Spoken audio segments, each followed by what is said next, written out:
on travaille avec lui. Merci. La parole à présent, Madame Stella Dupont. Merci, Monsieur le Président. Monsieur l'ambassadeur, je vous assure tout d'abord de mon soutien total, de mon soutien aux Israéliens et à Israël face à la barbarie terroriste perpétrée par le Hamas le 7 octobre. Et je m'associe aux demandes inlassables de libération des otages. Vous nous partagez le fait qu'Israël a découvert que la stratégie du Hamas était de conflictualiser Gaza pour faire entrer l'Iran dans le conflit et rechercher l'escalade. Aussi, je m'interroge, Monsieur l'ambassadeur, face aux décisions et aux actes perpétrés par l'État d'Israël, tout en dénonçant les attaques subies par votre pays, bien entendu. La Cour internationale de justice mentionne dans son avis de juillet qu'Israël, et je cite, doit cesser immédiatement toute nouvelle activité de colonisation et réparer les dommages causés par ces faits internationalement illicites à toute personne. Et donc, à l'écoute de vos propos, ma question, Monsieur l'ambassadeur, la proportion des bombardements d'Israël, l'impact sur les civils que nous constatons, que nous connaissons, l'avancée de la colonisation que vous assumez, c'est quelque part pour moi une fuite en avant de l'État d'Israël dans la guerre et dans la conflictualisation durable de la région.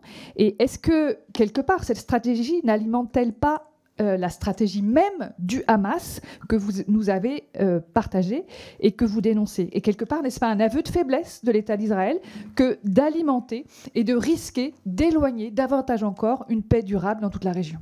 Monsieur l'ambassadeur. Merci.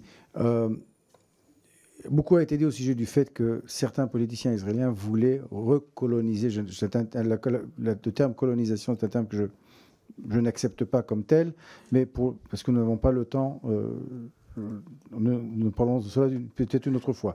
Mais beaucoup a été écrit sur le fait qu'Israël, certains partis israéliens comptaient se réimplanter sur la bande de Gaza.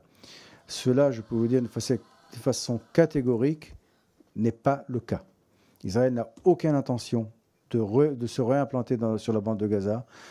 Israël veut laisser la bande de Gaza aux Palestiniens. Ce n'est pas la politique du gouvernement, ça n'a jamais été la politique du gouvernement. C'est la politique d'un parti qui fait partie de la coalition et qui a, dans ce point de vue, une façon de voir les choses qui est bien différente que celle du gouvernement. Alors là, d'une façon catégorique, je vous dis, ce n'est pas l'intention de l'État d'Israël de se réimplanter dans la bande de Gaza. Bien au contraire, ce que nous voulons faire, c'est leur permettre de reconstruire la bande de Gaza, mais d'une façon qui nous permettra de vivre en paix avec eux.